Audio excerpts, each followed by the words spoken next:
বিশেষ করে কাঁকরোল, পটল বা যে কোনো সবজি গাছের শেকড়ের পরিমাণকে যদি আমাদের ইমপ্রুভ করতে হয়, তাহলে আমার হাতের এই ওষুধটা ব্যাপক গুরুত্বপূর্ণ। আপনি যদি গাছের গোড়ায় প্রতি 10 লিটার ব্যারেলে মিনিমাম 10 গ্রাম এবং 15 লিটার ঢপে মিনিমাম 15 গ্রাম যদি কালো সোনা একসাথে মিশ্রিত করে গাছের গোড়ায় ব্যবহার করতে পারেন, এতে করে আপনি কিছুদিনের ভিতরে মিনিমাম 48 ঘন্টার ভিতরে গাছের রুটের পরিমাণ অতিরিক্ত পরিমাণে বৃদ্ধি পাবে। তার কারণ এর ভিতরে হিউমিক অ্যাসিড রয়েছে 98.9%। হ্যাঁ বন্ধু, অতিরিক্ত পরিমাণে হিউমিক অ্যাসিড রয়েছে, যা গাছের শেকড়ের পরিমাণকে বৃদ্ধি করবে, প্লাস গাছের ডোগের গতিটা কিন্তু ইনক্রিজ করবে। তাই অবশ্যই আমাদের গাছের শেকড়ের পরিমাণকে বৃদ্ধি করার জন্য বা ইনক্রিজ করার জন্য কালো সোনা ব্যবহার করতে হবে।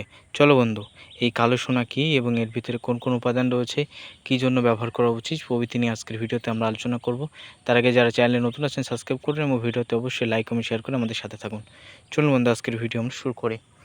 বর্তমান সময়ে কালো সোনা একটা বিখ্যাত শেকড়ছাড়া ওষুধ, কারণ এর ভিতরে হিউমিক অ্যাসিড রয়েছে এবং এই হিউমিক অ্যাসিড শুধুমাত্র হিউমিক অ্যাসিড হওয়ার কারণে ইহা সহজেই কিন্তু জলে দ্রবীভূত হয় এবং জলে আপনি গুললে সঙ্গে সঙ্গে ইহা কিন্তু একেবারে জলটা কিন্তু কালো আলকাতরায় পরিণত হয়।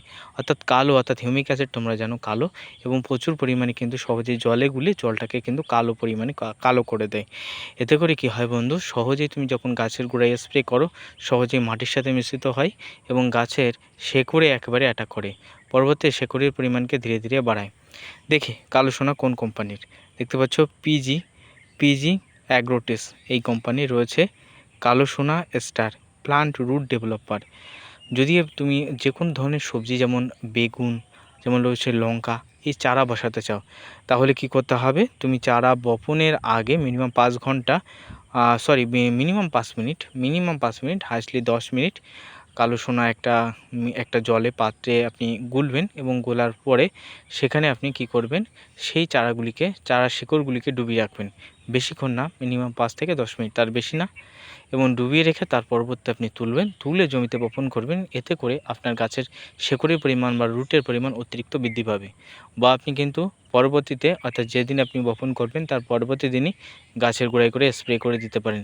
এতে করেও কিন্তু গাছের শেকড়ের পরিমাণ, রুটের পরিমাণ অনেক ডেভেলপমেন্ট হবে। হ্যাঁ, বুঝতে পারছো? তাহলে কোন কোম্পানি, বর্তমানে ইহার দাম কিন্তু দেখতে পাচ্ছ 10 গ্রামের প্যাকেট করে আসে এবং এর দাম বর্তমানে কিন্তু 45 টাকা আপনি পেয়ে যাবেন।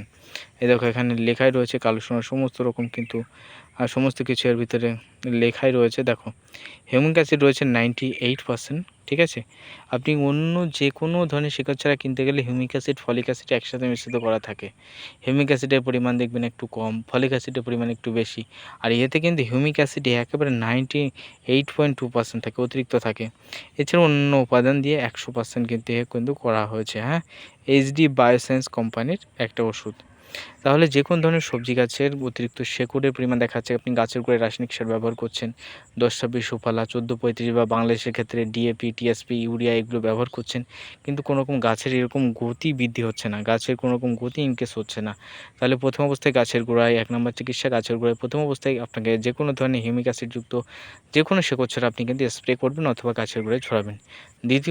দ্বিতীয়ত আপনার কাজ হলো গাছে পোকা আছে কিনা দেখে নেবেন, পোকার পরিচর্যাগুলি অবশ্যই করবেন। তৃতীয়ত আপনার গাছের গোড়ায় রাসায়নিক সার যে পরিমাণে দিচ্ছিলেন তার থেকে 1 থেকে 2 কেজি পরিমাণে একটু বাড়িয়ে তার সাথে জিঙ্ক 21%, অর্থাৎ জিঙ্ক 21% এবং সালফার এটা ব্যবহার করবেন। পরবর্তীতে কৃষি চুন, পরবর্তীতে জিঙ্ক 33, এইভাবে ধাপে ধাপে সারের সাথে মিশ্রিত করে প্রয়োগ করবেন। এতে করে দেখবেন আপনার গাছের গতি ইনক্রিজ হবে এবং গাছগুলি কিন্তু পুনরায় আবারও প্রচুর ডগে এবং ফুল ফলে কিন্তু পরিণত হবে।